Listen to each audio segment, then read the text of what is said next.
Dricus Du Plessis just finished Robert Whittaker in the second round, and in doing so, shocked the entire MMA community. Let's take this chance to look back at everyone, including myself, that was picking against Dricus coming into this fight.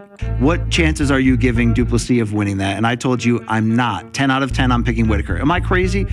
Put me in my place. That's the way it should go. I go 9 out of 10. Whittaker. There could not be a worse matchup for Du Plessis in the middleweight division. It's just different.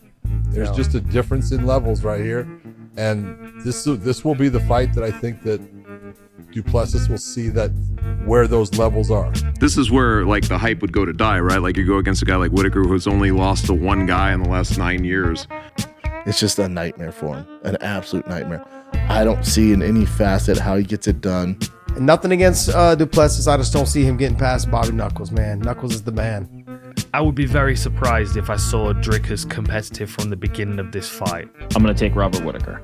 A parlay, Robert Whittaker and Alex Volkanovski, the Aussie parlay. Just go, hey, Du Plessis, you'll get to Izzy, but you got to get through Robert Whittaker first. You might as well just be like, it's never happening. Man, everybody's riding on Whittaker. Everybody thinks that he's just going to run right through Dricus, who, I'm not going to lie, is technically inferior to Whittaker in every discipline. When you look at him technically, he makes a lot of errors. Correct. And when you look at Robert Whittaker technically, it's like he's just, Clock it down. well, he's carbon copied it out of a textbook. This is how you're supposed to do martial arts. Oh, that guy does it exactly to the letter. Yeah. It takes a really good technician to get past him as far as on the feet. And not that Du Plessis is not a good technician. No. He just doesn't have that different style of stand-up, like a Wonder Boy or somebody like that. I see Whittaker taking control of the fight from the beginning and just not letting Du Plessis in. Whether it be grappling, whether it be striking on the feet, he's just absolute. He's beautiful to watch. Technically the best middleweight on the planet. Mate, he's beautiful to watch, he really is. And somebody that good and technical against somebody that isn't, they're going to find gaps, they're going to find holes, aren't they? At no moment in this fight will Bobby Knuckles look tired.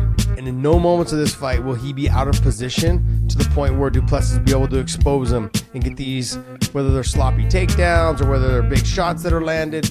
Bobby Knuckles will be in tight defensive and offensive position the whole time in all 3 rounds. I see Whittaker being way too fast. I see him landing a lot of in and out jabs, catch him with that 1-2 high kick that definitely has to land. I see him taking Dricus down a few times, probably at the end of the rounds because he doesn't want to, maybe get caught by something crazy by Dricus, who does have some good submission wins in his career, but playing it very smart, blitzing him from a distance, exiting out, but off of those exits, it's going to be the most dangerous for Whittaker because those exits are where Dricus is going to want to catch Whittaker. So maybe we see some 1-2 takedowns out of Whittaker, mixing up the game big time, and start to dominate this fight. I think Dricus is going to take so much damage. By the 3rd round, he's going to be showing a lot of heart, but eventually gets tagged up a bit. He falls to the ground, and Whittaker finishes him off with ground and pound. I think that it'll be a masterclass from Rob to the point where we're having a discussion of should his corner pull him out of there.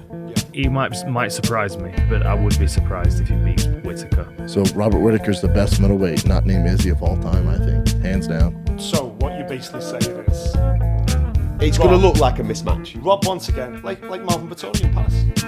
Yeah, that's what you're going to see, I think. If Dricus wins, first of all, he would break the hearts of every Robert Whittaker fan across the world. I mean, it'd be a hell of a win. It would be because dude, there's no way he's going to win normally, He's right? in the 8 ball for a long time if he loses. Like Hans, Dricus Du Plessis is not going to win normally. He's going to go for a suplex, fail, but then Whittaker goes face first into the canvas and breaks his neck or some shit, If Du Plessis catches Whittaker with something unorthodox, something unexpected, that's the way that I could see it finishing, like Whittaker slips onto a head kick. Yeah, like straight knockout. Yeah.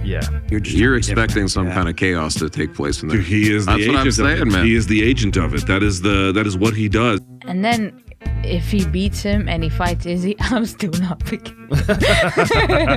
I'm sorry. And then he beats Izzy and he calls out Pereira at middleweight, and there's no way you're going to call.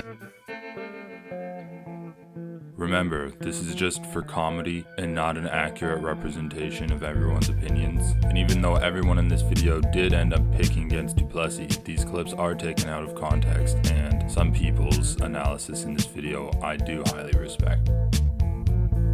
Thanks for tuning in and have a great day. it's not that I dislike Du Plessis. It's just very black and white.